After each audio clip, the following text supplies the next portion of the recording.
So let's first talk about multilateral arenas. Who can name a multilateral arena?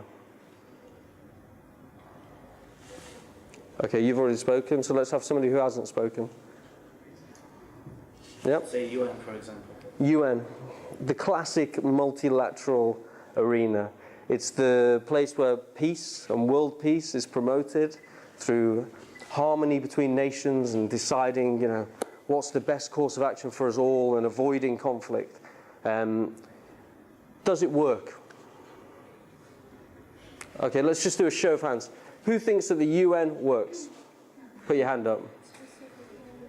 Okay, so we've got quite a skeptical crowd, about a quarter of the crowd. Okay, so the rest, I assume, think that it doesn't work. Who's in the middle? Who's on the fence? Ambiguous. Okay, so actually the majority of people. So the majority of people are on the fence. I think to answer the question, you need to go back to the essence of what is diplomacy. So national interests.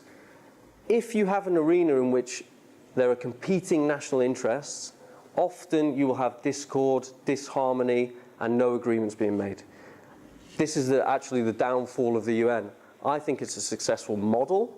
I don't think it actually works, because you see in the UN people following the national interest. Syria is the prime example of this at the UN. You need China and Russia to alter their national positions, which is in their own interest, so they retain that position in their own interest, because what happens when inspectors start going into foreign countries when there's a crackdown by an authoritarian leader? That's not very good for China. They don't want to encourage the world doing that. Same with Russia. They don't want people to just think, well, there's an authoritarian leader that I don't trust or I don't believe in, so let's go into their country and check out what they're doing. So their national interest is to preserve the status quo and not to enter Syria. So that in there, you didn't have a UN resolution. You didn't have the UN saying, well, there's war, there's conflict, there's use of chemical weapons, which are a real and clear breach of international law. So therefore, we should do something. No, in the opposite.